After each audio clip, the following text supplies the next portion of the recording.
Saudações, gente bonita. Mata Atlântica de Ouro Preto, 6h15 da manhã. Mestre Leider aqui falando.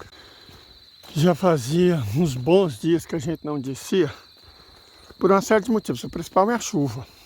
A chuva simplesmente não dava descanso. Não que hoje ela vá dar. Hoje, pela primeira vez, nós vimos o sol em 6 dias. Mas se vocês repararem, tem uma mancha branca lá atrás, é chuva. Tem que torcer para ela não estar ventando, então quer dizer que a nuvem está andando bem devagar. Tem que torcer para ela não descer até onde eu vou, né? E para estar minimamente seco quando eu tiver que subir. Por que eu estou descendo? Tem um punhado de coisa que chegou para mim nos Correios. A moça dos Correios ligou avisando, eu tenho que pegar hoje, né? Se a gente não pegar, eles devolvem. Não estou podendo me dar esse luxo, não. Então vamos lá. Vamos descer, pegar nossas encomendas. Bom, mas deixa só, olha pra você ver o tanto que o mato cresceu num prazo de tempo extraordinariamente curto, de 6 dias. Isso aqui, quais são as soluções? Não... Roçar não adianta. Nessa época, não. E não tem como jogar Roundup. Eu já disse para vocês que eu não vou usar agrotóxicos nas plantações. Mas na beira da estrada é óbvio que eu vou. Só que não tem como usar também. Porque tá chovendo toda hora. Você joga, a chuva tira. Tem que esperar. Tem que aguentar. Aguentar sem chorar. Até a chuva dar uma estabilizada, né? Até estiar um pouco. De toda forma, gente, como vocês podem ver, choveu a noite inteira. Olha lá, ó. Tá até cheio de água. Eu vou ter que esperar o trecho mais tranquilo da estrada para falar com vocês sobre alguns temas que eu considero relevantes e decisivos que estão acontecendo no mundo. Só que não dá agora, porque, né, eu tenho que preocupar com a minha segurança.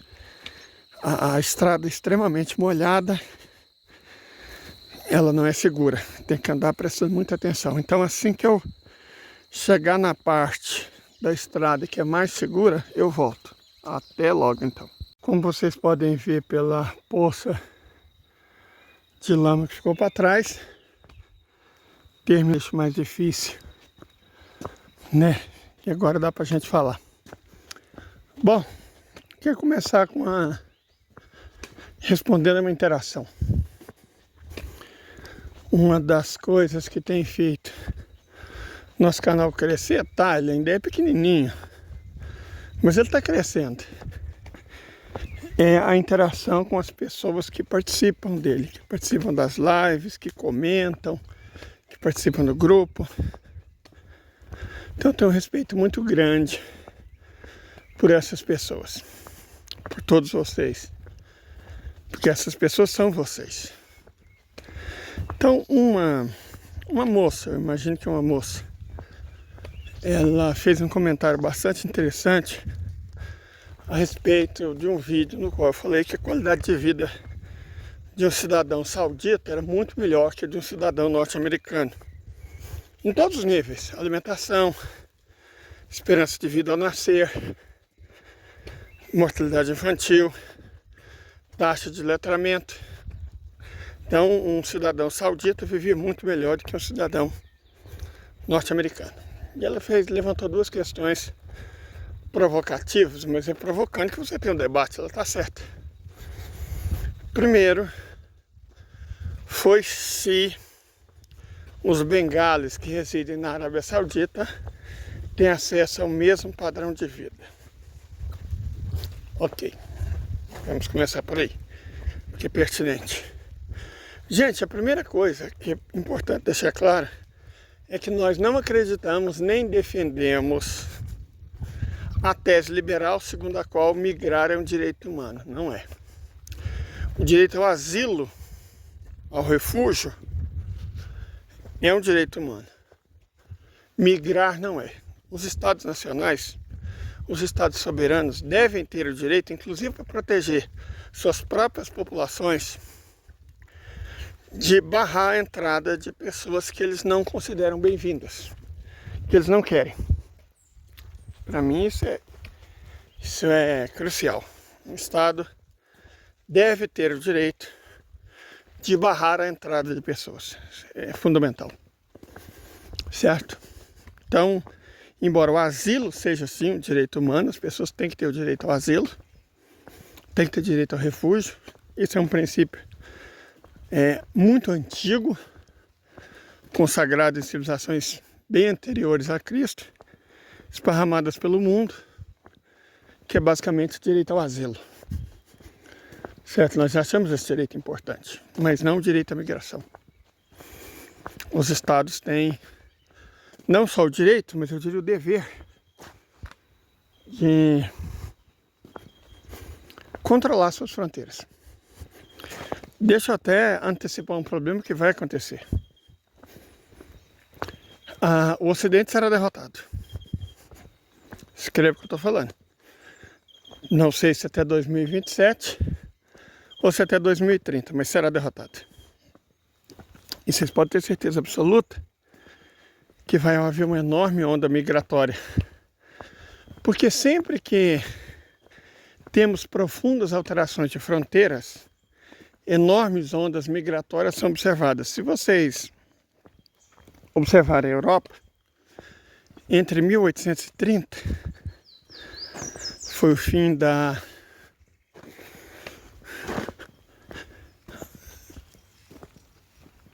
foi o início, na verdade, né, de uma reação conservadora às mudanças iluministas pós-Revolução Francesa, até por volta do início do século XX, quando os processos de formação de estados nacionais burgueses, como Alemanha e Itália, terminou.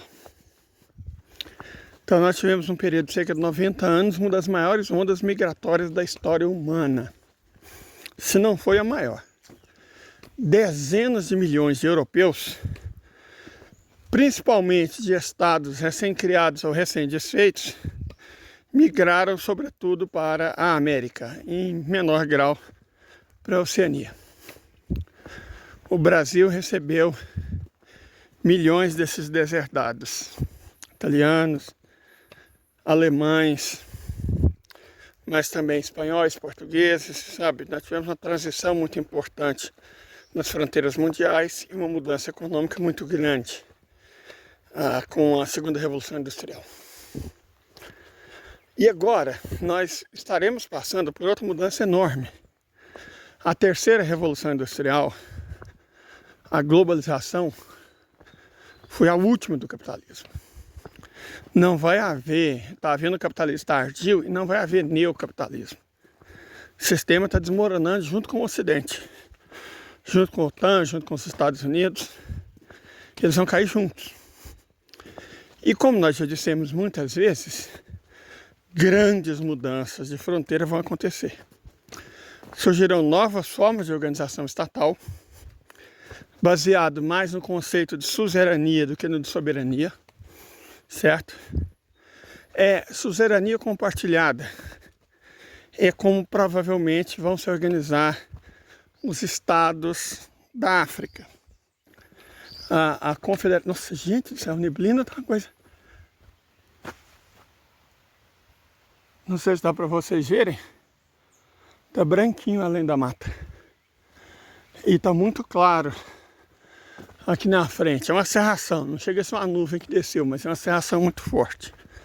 Vamos torcer. Quando eu terminei de descer a última grande poça de lama, ainda estava pingando umas gotas de chuva, né? Mas aqui agora é só cerração.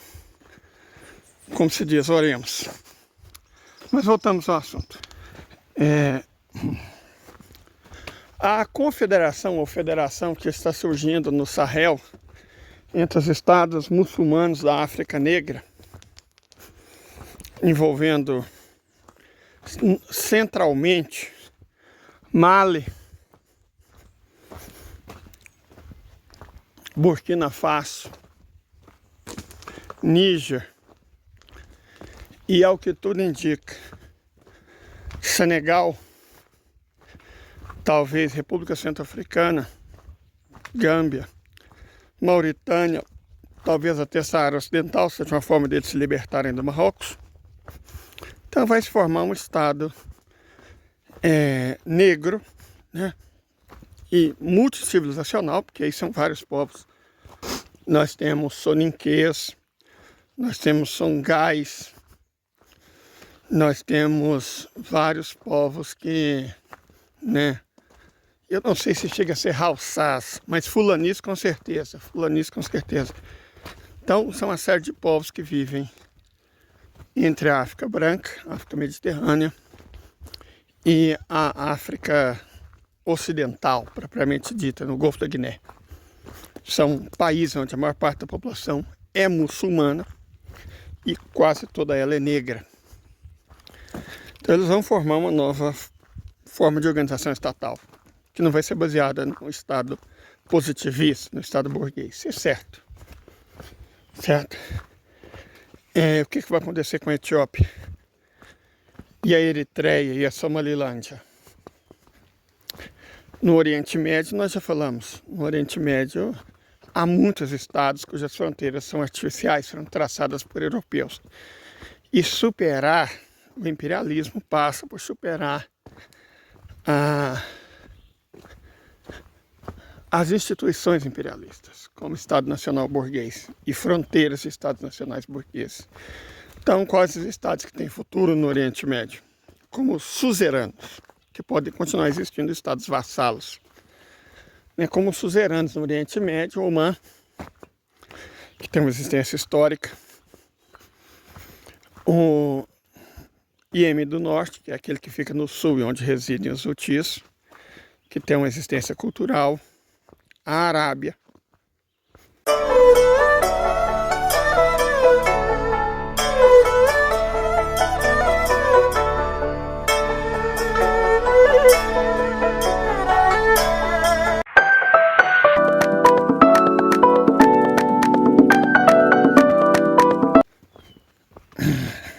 O Irã e a Turquia. O restante dos estados ou vão deixar de existir como estados soberanos, se transformando em estados vassalos, ou podem simplesmente ser incorporados. E nós estamos falando de Jordânia, do estado da Palestina, né, que vão tirar os ocupantes de lá à marra, e ela não vai ser um estado burguês. Vocês podem ter certeza absoluta disso. Líbano, Síria, Iraque, Kuwait, Iêmen do Sul, que é aquele que fica ao norte, Emirados Árabes Unidos, Bahrein, Catar. Esses estados não são naturais. Perfeito?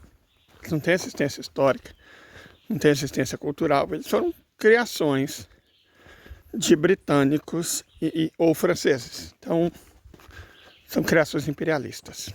Então, eles não podem continuar existindo.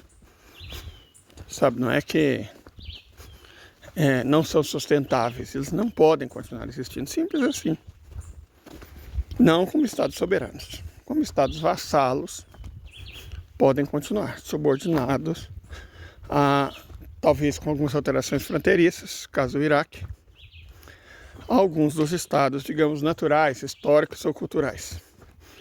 Irã, Turquia, Arábia Saudita e Omã e o Iêmen do Norte, que é aquele que fica ao sul, onde residem os hutis.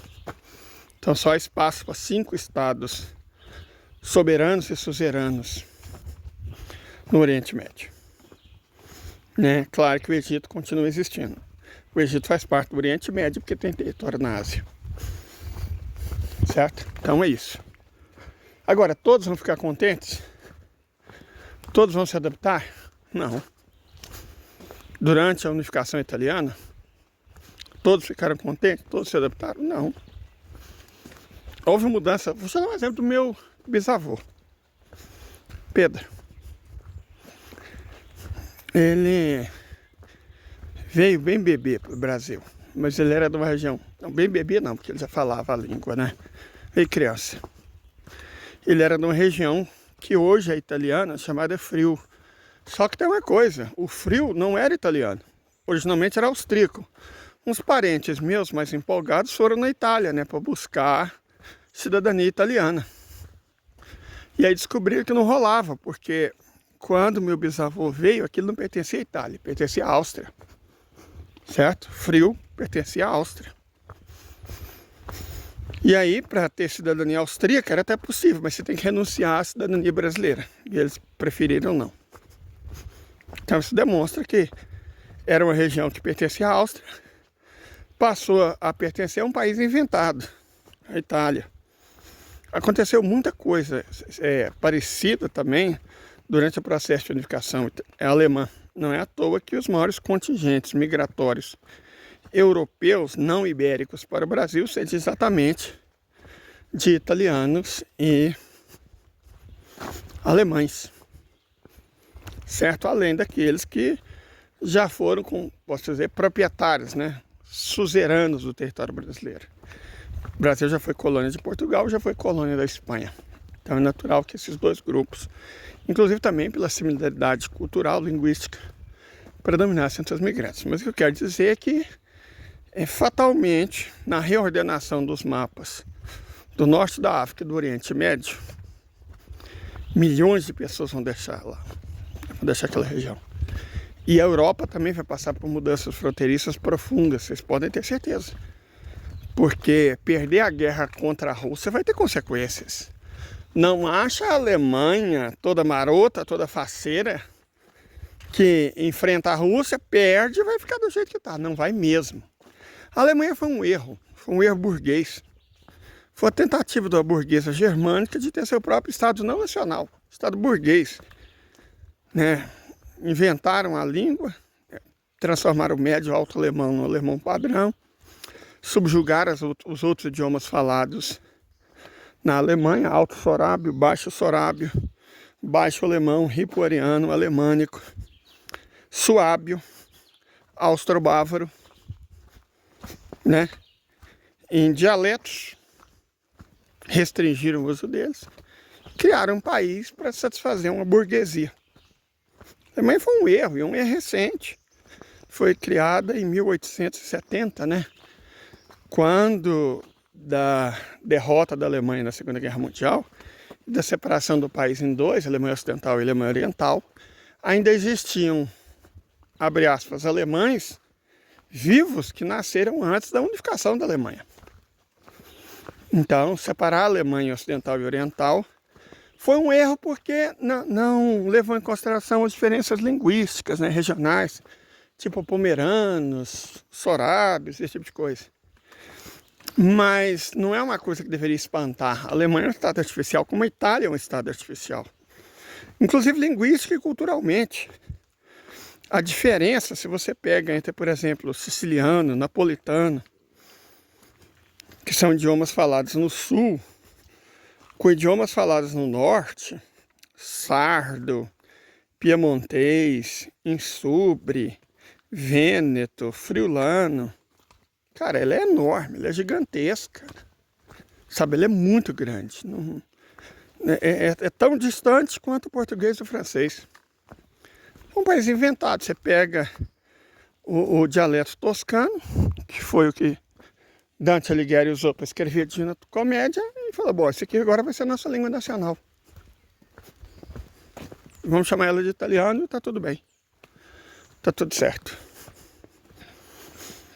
Perfeito? Então, esses processos de mudanças fronteiriças são dramáticas. A gente cresceu sendo educados a acreditar que as fronteiras são mais ou menos sempre eternas, né? Que elas existem desde sempre, que elas são sagradas e que é assim mesmo. Não, não é assim não, camarada. As fronteiras são algo muito móvel, elas são como as árvores. Se você olha uma floresta, você tende a achar que as árvores são seres imóveis, né? Elas não se mexem. Não é bem assim não. Não é bem assim não. Primeiro porque elas crescem enormemente. Isso é uma forma de movimento. E não só para cima, como principalmente para baixo. Muitas das árvores, pelo menos no cerrado é assim. As raízes são cerca de 3 vezes maiores que as copas. Não que na Mata Atlântica se chegue a tanto, mas certamente as raízes são maiores do que as copas. E as raízes vão se movimentando. As árvores vão crescendo, ocupando espaço ou perdendo espaço. Então a gente pode até não ver o movimento, mas ele existe. Essa é uma gravação feita no finalzinho de 2024. Se em 2124 existia a humanidade, existia a língua portuguesa, existia alguma coisa parecida com a internet, e alguma pessoa vier por aqui, essa é a rodovia que liga Santa Luzia, na região metropolitana de Belo Horizonte, a São Bartolomeu, distrito de Ouro Preto. Se daqui 100 anos uma pessoa passar por aqui, eu não vou estar vivo, provavelmente nenhum de nós estará. Mas talvez essa floresta exista. E eu garanto para vocês que ela vai ser bem diferente do que vocês estão vendo hoje. Certo? Embora... Nossa senhora, a coisa está ficando feia aqui, gente. Embora funcionalmente seja a mesma floresta, a imensa maioria dessas plantas não vai existir mais. Então você tende a achar que é a mesma coisa, mas não é. Certo? Da mesma forma são as fronteiras. A Europa é apresentada como um continente mais estável por ser o mais civilizado, mas isso é um erro brutal. Olha a América do Sul nos últimos 100 anos. Qual alteração houve nos últimos 100 anos na América do Sul? Alteração fronteiriça. Nenhuma. Não houve alteração fronteiriça nos últimos 100 anos na América do Sul. As fronteiras, se você pega o mapa de 1924, vai ser rigorosamente o mesmo de um mapa de 2024. Igual olha a Europa. Na verdade, vamos estender o período de tempo para 125 anos, né? A partir do ano 1900.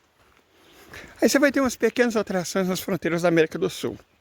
Fronteira entre o Brasil e a Argentina, na região do Contestado. Teve uma pequena mudança, pequenas mudanças na fronteira entre Equador e Peru, na fronteira entre Equador e Colômbia, mas na fronteira entre Paraguai e Bolívia. Tivemos pequenas alterações, sim. Mas não é nada que, né? Agora, compare ao que houve na Europa. Pesquisa no grande Google aí, como era a fronteira da Europa antes da Primeira Guerra Mundial, que termina em 1918 com o armistício. Depois, e por que ela termina em 1918? Por que a Alemanha assinou um armistício sem ter sido derrotada? Nenhuma tropa estrangeira chegou a invadir a Alemanha. Já pararam para se perguntar sobre isso? A Alemanha não foi invadida em 1918. Então por que ela assinou? Por que ela desistiu? Com medo da Revolução Socialista. Certo? Quando eu digo que a Alemanha é um estado burguês, não um estado germânico, é sobre isso que eu falo. A Alemanha desistiu com medo de uma Revolução Socialista. Já estavam havendo agitações grandes na Alemanha, semelhantes às que existiram na Federação Russa em 1918. Já estava havendo agitações. E aí não só a Alemanha, mas toda a Europa estava profundamente preocupada que, além da Rússia, a Alemanha também se tornasse socialista. Por isso eles encerraram a guerra. Os interesses maiores não eram do povo alemão, era da burguesia alemã.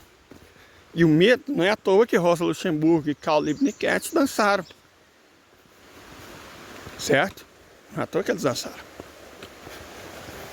Então aí, por causa desse medo,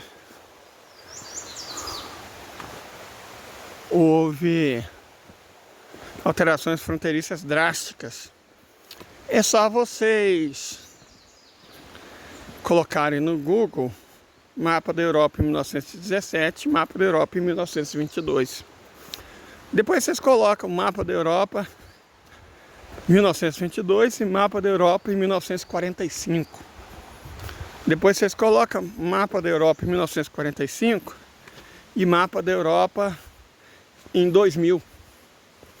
Vocês vão ver que as fronteiras da maior parte dos países europeus foram drasticamente alteradas. Drasticamente alteradas. Então, a gente olha para a floresta da civilização que é a Europa e tende a achar que, nossa, tá tudo certo, que coisa bonita, né? Que continente estável, que gente civilizada. Só que não. Houve mudanças profundas.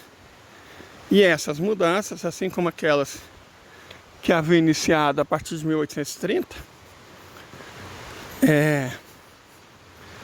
impuseram grandes movimentações populacionais na Europa, que se traduziram em grandes ondas migratórias, não só para o Brasil, mas para a Argentina, Canadá, Estados Unidos principalmente.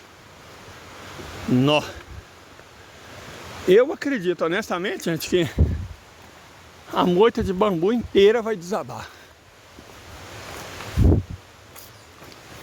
né? Ainda não passou nenhum carro hoje aqui,